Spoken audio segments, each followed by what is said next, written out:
Hello दोस्तों, स्वागत है आप सभी लोगों का हमारे यूट्यूब चैनल कॉमर्स के गुरु में। मेरा नाम है लक्ष्मी शंकर गुप्ता और इस वीडियो में हम लोग बात करने वाले हैं जो हमारा सैम्पल पेपर है, सैम्पल पेपर नंबर 4, उसके एमसीक्यू क्वेश्चंस के बारे में।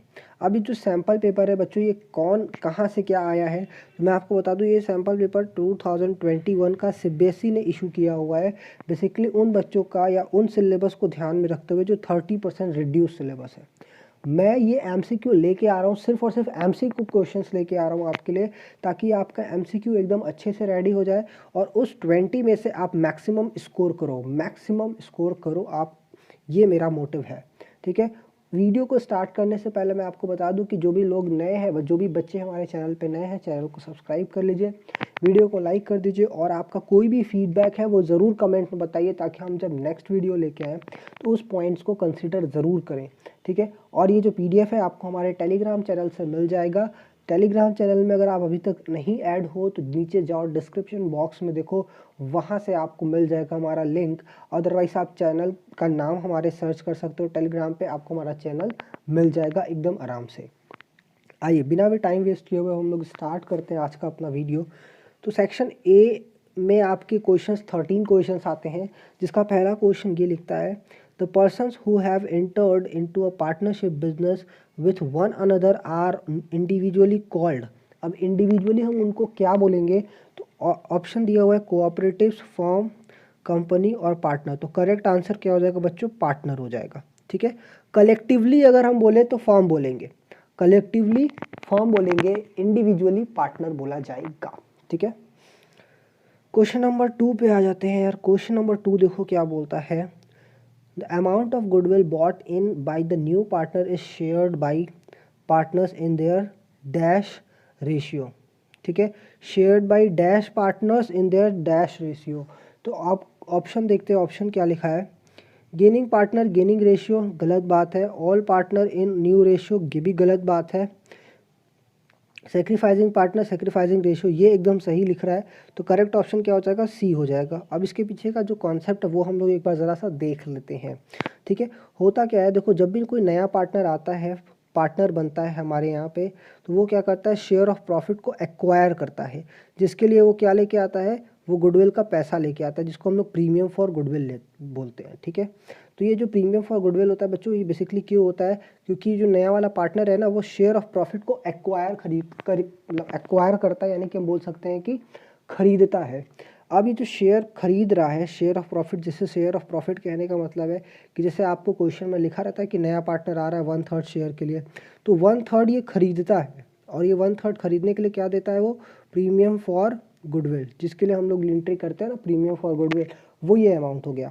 अब ये जो प्रीमियम फॉर गुडविल है, ये कौन लेगा, कौन बांटेगा आपस में, तो वो पार्टनर्स बांटेंगे जिन्होंने इसको ये वाला जो शेयर है बेचा है, ठीक है। सीधी सी बात है भाई, ये जो पैसा लेके आ रहा है वो खरीदने के लिए लेके आ रहा है, तो ये पैसा उनको मिलेगा जिन्होंने इसको बेचा है। सपोज कर लो, सिर्फ जैसे 3 पार्टनर हैं, तीन ओल्ड पार्टनर्स हैं ए बी सी, अगर सिर्फ और सिर्फ ए ने उसको सेक्रीफाइस किया है, या बोल सकते हैं कि ए ने अपना 1/3 उसको दिया है, तो ये जो पूरा का पूरा प्रीमियम है उसको मिल जाएगा।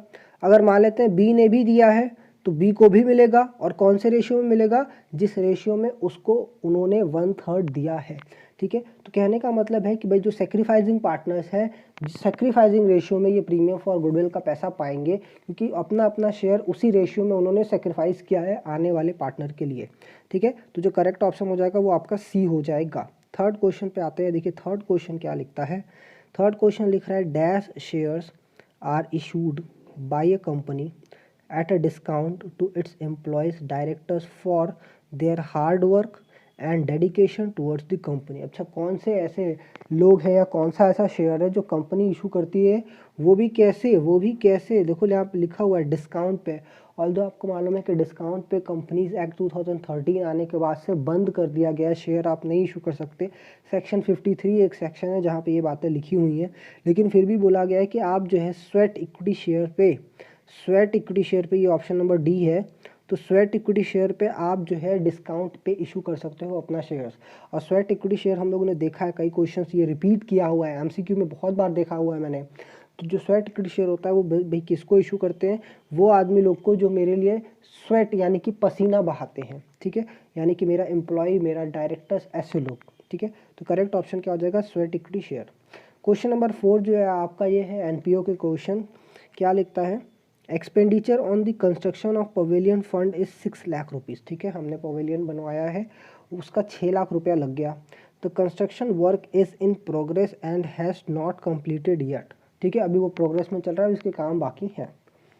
Pavilion fund as at 31 March 2011 is 10 lakh, ठीक है, ये जो है ये 10 लाख है,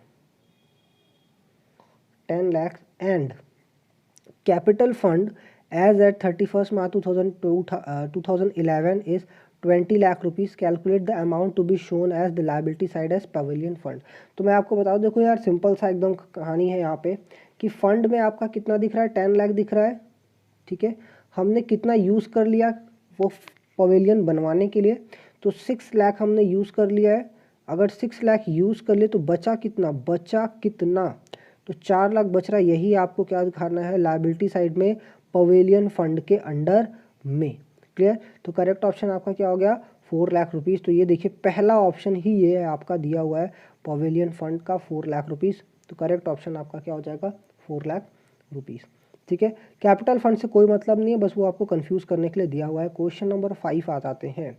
क्वेश्चन नंबर 5 क्या लिखता है, फर्स्ट पे डैश एंड देन पे dash is the basic rule, ठीक है। अब देखिए क्या है, ये ऑप्शन पढ़ते हैं तो समझ में आएगा। Question number option number A क्या बोल रहा है, forms date and that private dept, capital account, current account, to the partner, to the outsider, private dept and partners. देखिए ये जो क्वेश्चन है, ऑप्शन देख के ये समझ में आ गया कि ये आज आपका क्वेश्चन है वो डिसोल्यूशन ऑफ पार्टनरशिप फॉर्म से क्वेश्चन है। और ये पूछ रहा है कि जब भी आप लायबिलिटीज़ का पेमेंट करोगे ना, तो पहले किसका करोगे और बाद में किसका करोगे। तो सबसे पहले जो हम लोग करेंगे वो फर्म के डेप्ट का करेंगे एंड देन प्राइवेट डेप्ट।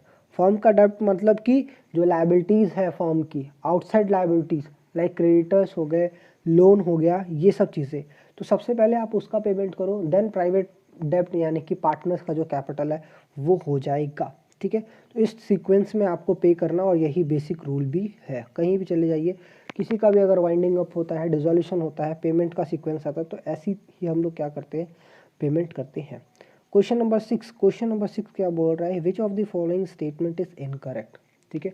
देखिए आपको क्या करना है, आपको करते ये रहना है कि भाई वीडियो को पॉज कर करके क्वेश्चन को रीड करना है, ऑप्शन अपने आप से देना है, एंड देन वीडियो को प्ले करके आपको क्या करना है, ऑप्शन एक बार मैच करा लेना है।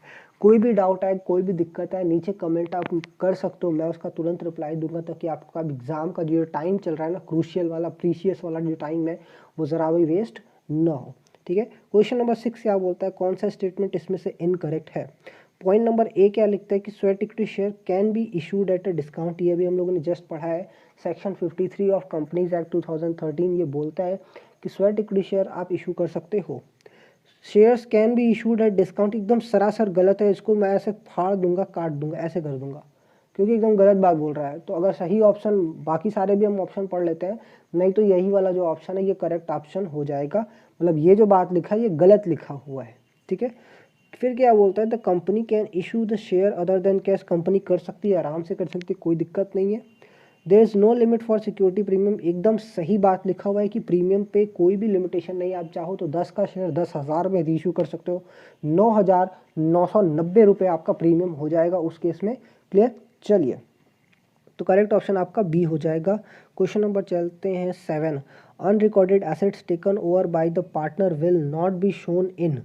कहाँ पे शो नहीं किया जाएगा, पार्टनर कैपिटल में जाएगा, रियलाइजेशन में जाएगा, कैश अकाउंट में नहीं जाएगा, क्योंकि जो ये यहाँ पे बोल रहा है कि जो अनरिकॉर्डेड एसेट्स है उसको कौन ले जा रहा है, पार्टनर लेके चला जा रहा है। तो कैश तो आएगा नहीं, या फिर कैश जाएगा नहीं, तो उसके अगले मतलब वो जो एंट्री है उसका ट्रीटमेंट कैश अकाउंट में नहीं आएगा, ठीक है। सिर्फ और सिर्फ कहाँ पे होगा, रियलाइजेशन और पार्टनर्स कैपिटल अकाउंट में होगा, ठीक है। चलिए अगला क्वेश्चन क्या लिखता है, on the reconstitution of partnership, on the reconstitution of partnership dash होगा यहाँ पे, dash is necessary because there present value may be different from their book value. May be हो जाएगा ये, कि आपका जो प्रेजेंट वैल्यू है वो क्या होगा, आपके बुक वैल्यू से चेंज हो जाए। ठीक है, तो देखिए क्या लिखता है, revaluation of assessment, sorry revaluation of assets, ये आपका करेक्ट ऑप्शन हो जाएगा। ठीक है, चलिए, तो हम लोग को जब भी रिकॉन्स्टिट्यूशन ऑफ पार्टनरशिप होती है तो आपको रीवैल्यूएशन अकाउंट बनाना होता है, रीवैल्यूएशन ऑफ असेट्स करना होता है, क्योंकि जो उसकी बुक वैल्यू है और जो एक्चुअल वैल्यू है वो डिफरेंट हो जाती है। क्वेश्चन नंबर 9, क्वेश्चन नंबर 9 क्या बोलता है, फिल इन द ब्लैंक्स का क्वेश्चन है। In case of retirement of a partner, profit और loss on revaluation of assets and reassessment of liabilities is distributed amongst the old partner in old ratio. Correct option क्या हो जाएगा, correct answer क्या हो जाएगा, old partner को हम लोग देते हैं, वो भी कौन से रेशियो में, ओल्ड रेशियो में, यानी कि दोनों जो ऑप्शन मतलब दोनों जो ब्लैंक में फिल करेंगे वो ओल्ड ही होगा।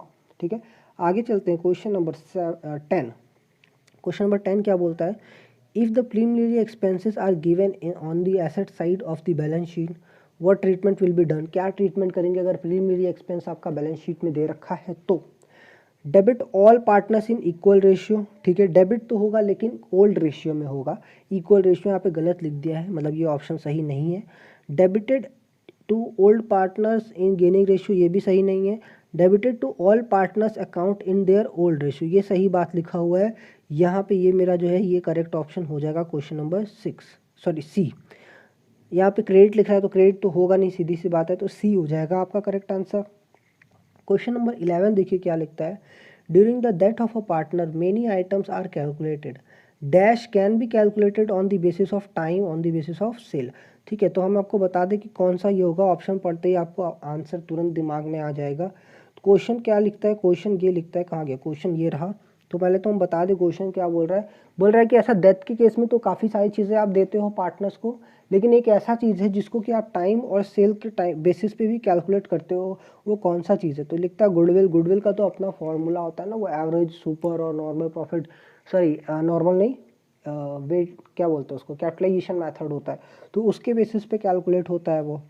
डिजीज पार्टनर का शेयर ऑफ प्रॉफिट, ये आपका करेक्ट ऑप्शन है, बाकी लेकिन हम और भी पढ़ेंगे, और भी हम लोग पढ़ेंगे। तो रीवैल्यूएशन अकाउंट में कोई ऐसा फॉर्मूला या फिर बेसिस नहीं होता है कि टाइम के बेसिस पे या सेल के बेसिस पे करो, ऐसा कुछ स्पेशल नहीं होता है, वो बस हम लोग ऐसा बुक वैल्यू और मार्केट वैल्यू मैच कराते हैं एंड देन उसकी एंट्री करते जाते हैं। अमाउंट पेड टू एग्जीक्यूटर, वो तो बैलेंसिंग फिगर आ जाएगा, वो ऐसा कुछ नहीं है, तो करेक्ट ऑप्शन क्या हो जाएगा आपका, बी हो जाएगा। क्वेश्चन नंबर 12 देखिए बहुत ही बढ़िया क्वेश्चन है। क्वेश्चन नंबर 12 क्या दिया है आपको, 3 साल का यहाँ पे प्रॉफिट दिया हुआ है, इस तरीके से देखिए दिया हुआ है, और क्या बोलते हैं कि कैपिटल इन्वेस्टेड यानी कि कैपिटल एम्प्लॉयड दिया है 1,20,000 रुपीज़।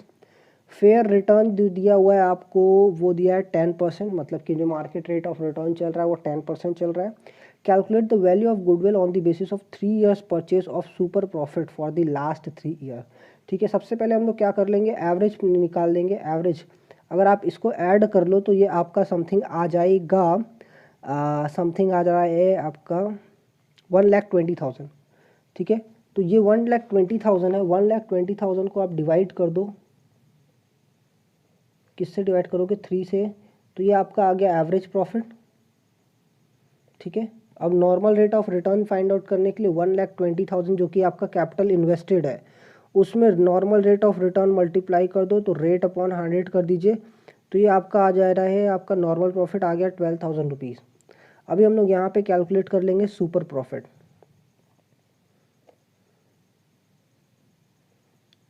तो super profit is equal to 40,000 minus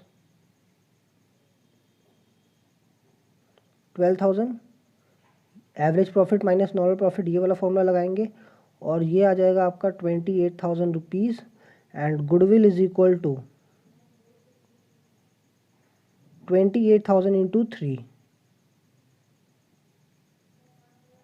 तो करेक्ट ऑप्शन क्या आ जाएगा गुडविल का, ₹84,000। तो आप इसमें देखो 84,000 कहाँ दिख रहा है, तो ये जो करेक्ट ऑप्शन क्या हो गया आपका, ऑप्शन नंबर डी, ये हो गया आपका करेक्ट ऑप्शन। ठीक है, क्वेश्चन नंबर 13 यानी कि ये जो है सेक्शन ए का लास्ट क्वेश्चन है, और इसके बाद से क्वेश्चन आपके जो स्टार्ट होंगे वो सेक्शन बी के स्टार्ट हो जाएंगे।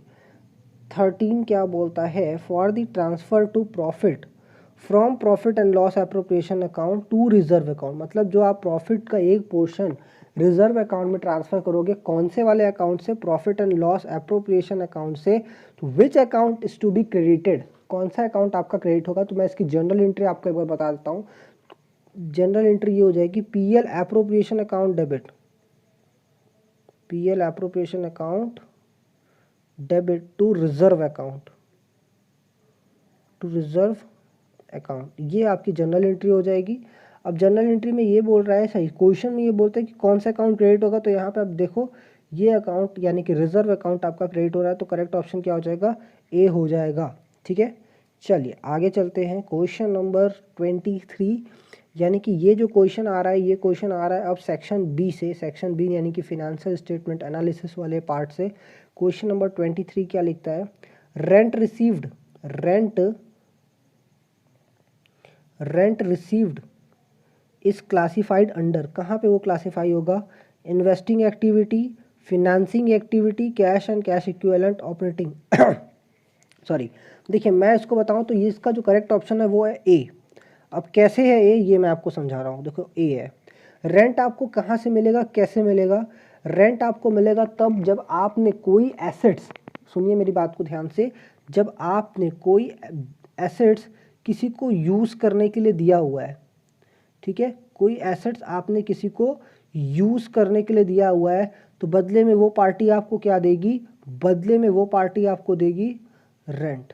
यानी कि ये जो रेंट है ना, वो जो रेंट है वो आपको कैसे मिल रहा है, उस पर्टिकुलर एसेट्स के बदले। तो एसेट्स का सेल परचेज इन्वेस्टिंग एक्टिविटी में जाएगा, और उसका अगर कोई इनकम है तो भी आपका इन्वेस्टिंग एक्टिविटी में जाएगा। एक एग्जांपल के लिए और भी ले सकते हैं, सपोज कर लीजिए आपने कोई इन्वेस्टमेंट किया हुआ है, तो इन्वेस्टमेंट का अगर सेल परचेज करते हो तो वो तो आपका इन्वेस्टिंग में जाएगा, प्लस अगर इन्वेस्टमेंट का कोई डिविडेंड मिलता है, कोई इनकम मिलता है, कुछ रिटर्न मिलता है, तो वो भी आपका कहाँ पे चला जाएगा, इन्वेस्टिंग एक्टिविटी में चला जाएगा। तो उसी तरीके से आप ने जो एसेट्स दिया हुआ है, और उस या बोल सकते हैं कि अगर किसी एसेट से आप रेंट अर्निंग कर रहे हो, तो वो रेंट वाला जो अर्निंग है ना, वो भी आपका कहाँ चला जाएगा, इन्वेस्टिंग एक्टिविटी में चला जाएगा। ठीक है, होप आपको ये पॉइंट जो होगा क्लियर होगा। कोई भी डाउट होगा आप तुरंत क्या कर सकते हो, नीचे कमेंट बॉक्स में एंट्री कर सकते हो, सॉरी मतलब कमेंट करके बता सकते हो। देखिए अगला पॉइंट क्या बोलता है, what does proprietary ratio indicate, proprietary ratio क्या इंडिकेट करता है। देखो क्या होता है बच्चों, मैं आपको एक बार बताता हूँ। प्रोप्राइटरी रेशियो के पहले मैं आपको कुछ बातें बताना चाहता हूँ। प्रोप्राइटरी रेशियो का तो पहले फॉर्मूला देख लो क्या होता है। प्रोप्राइटरी रेशियो में कहाँ पे बताऊँ आप लोगों को, चलिए यहाँ पे मैं बताता हूँ, ये पूरा ब्लैंक पड़ा हुआ है। तो क्वेश्चन कौन सा था वो, प्रोप्राइटरी रेशियो वाला जो क्वेश्चन था वो क्वेश्चन नंबर 24। ठीक है, तो मैं यहाँ पे 24 लिख देता हूँ। तो प्रोप्राइटरी रेशियो जो होता है उसका फॉर्मूला क्या होता है, उसका फॉर्मूला ये होता है इसको बोलोगे आप शेयर होल्डर्स फंड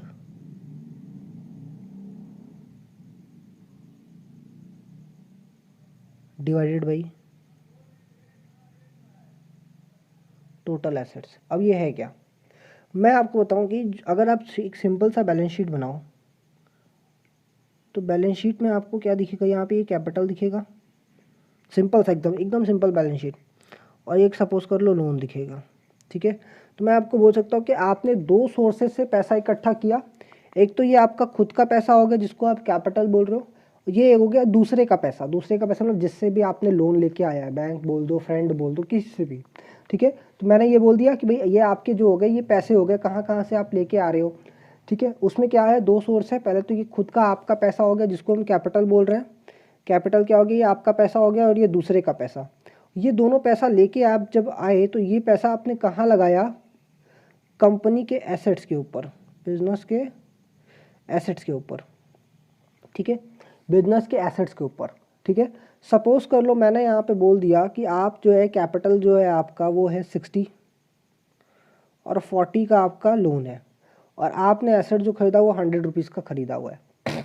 ठीक है, तो मैं बोल सकता हूँ कि ये जो एसेट्स है इसमें ओनर का कितना पार्टिसिपेशन है, तो सर 60% है, और लोन का कितना पार्टिसिपेशन है, तो सर 40% है। तो ये जो बताया ना कि ओनर का कितना पार्टिसिपेशन है बच्चों, यही तो है प्रोप्राइटरी रेशियो। यही तो क्या है, यही को तो है प्रोप्राइटरी रेशियो। तो प्रोप्राइटरी रेशियो क्या बोलता है कि भाई आपके टोटल एसेट्स में प्रोप्राइटर का हक कितना है, ओनर का जो हक है, मालिकाना हक, प्रोप्राइटरी जो बोल सकते हो कि प्रोप्राइटरी मतलब ओनर का कितना हक है, वो आप बोल सकते हो कि इसमें ये रेशियो हमें बताता है। ठीक है, तो आप बोल सकते हो कि प्रोप्राइटरी रेशियो से हमें ये बातें पता चल जाएंगी कि भाई टोटल एसेट्स में कितना हिस्सा प्रोप्राइटर का है, ओनर का है। ठीक है, तो ऐसा आप इसको थ्योरी में लिख सकते हो। क्वेश्चन नंबर 25, क्वेश्चन नंबर 25 देखिए क्या बोलता है, how a companies balance sheet is different from balance sheet of the partnership form. अभी पार्टनरशिप का फॉर्म का जो बैलेंस शीट होता है और जो कंपनी का बैलेंस शीट होता है उसमें क्या डिफरेंट है आपको पता ही है भाई। ऐसा पार्टनरशिप का तो हम लोग क्या होता है, ऐसा टेढ़ा मेढ़ा कुछ भी खींच के बना देते हैं, ऐसा हो जाता है। लेकिन कंपनी के केस में क्या होता है, ये आपको पूरा फॉर्मेट बना के चलना होता है कि ऐसे ऐसे 2 कॉलम बनाओ, ठीक है, एक वर्किंग नोट रहेगा, फिर ऐसे करके पूरा उसका हेडिंग होता है ऐसे ऐसे करके, तो वो सारी चीज़ें आपको लिखनी पड़ेगी। ठीक है, तो ये पूरा कंपनी का ऐसा चलता है। लेकिन ऐसा बैलेंस शीट पार्टनरशिप में ऐसा कुछ भी ऐसा मतलब ऐसा फिक्स नहीं है, आप नॉर्मल बना सकते हो। ठीक है, मतलब ऐसा कोई आइटम भी नहीं है कि ऊपर नीचे लिखना है, कुछ भी नहीं, आप नॉर्मली लिख सकते हो। देखो क्या लिखता है, ऑप्शन क्या लिखता है, a companies balance sheet format is fixed under schedule 3 whereas there is no standard form prescribed under the Indian Partnership Act 1932 for the partnership forms balance sheet. एकदम सही बात लिख रहा है, एकदम सही बात इन्होंने लिखा है। हम बाकी सारे ऑप्शन भी लिख पढ़ेंगे, अदरवाइज ये जो है मेरे को करेक्ट लग रहा है। ठीक है, in the case of companies balance sheet it is the previous year balance figures are required to be give whereas it is not so in the case of partnership forms balance sheet. ठीक है, तो ये तो सही बात बोल गया ये भी एक तरीके से, लेकिन अगर मैं बोलूँगा तो करेक्ट ऑप्शन क्या है, तो ज़्यादा वाला जो है ना मुझे ए लग रहा है। ठीक है, बाकी भी देख लेते हैं। नो डिफरेंट, ये तो गलत बोल गया भाई, कोई तो डिफरेंट नहीं है, ऐसा तो है ही नहीं। फिर बोलता है D, for the companies balance sheet and the partnership balance sheet the format is fixed under schedule 3। तो ये जो गलत बोला है, तो करेक्ट ऑप्शन आपका मैं बोलूँगा ए। ठीक है, करेक्ट ऑप्शन क्या हो जाएगा, ए हो जाएगा। Question number 26, which of the following is concern with the financing activity. कौन सा आपका फिनेंसिंग एक्टिविटी आएगा। फिनेंसिंग एक्टिविटी में आपको बता दूं, जो लॉन्ग टर्म बोरिंग्स वाली चीज़ें होती है ना, वो आती है फिनेंसिंग एक्टिविटी में, या जो कैपिटल वाली चीज़ें होती है, जो कैपिटल वाला जो लायबिलिटी साइड आपका होता है बैलेंस शीट का, वो बेसिकली फाइनेंसिंग एक्टिविटी में आता है। कहाँ से आप पैसा लेके आ रहे हो, वो कैपिटल और लोन वाला जो भी हमने नीचे देखा था वो वाला। ठीक है, देखिए इनकम टैक्स पेड, तो ये तो ऑपरेटिंग का पार्ट हो जाएगा, ये नहीं आएगा यहाँ पे।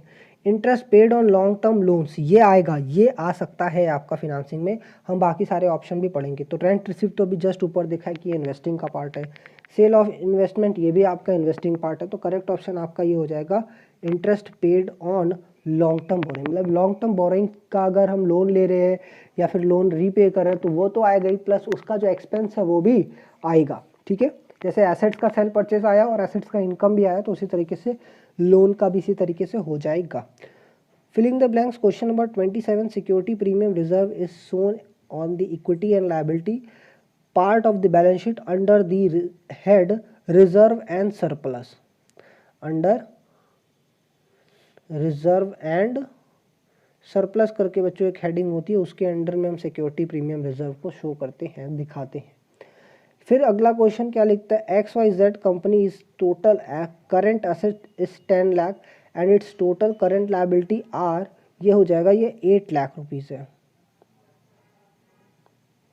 ठीक है, एक सेकेंड, ये जो है ये है 8 लाख रुपीज़ और ये आपका कॉमा दिया हुआ है, तो ये जो है ये 8 लाख रुपीज़ है।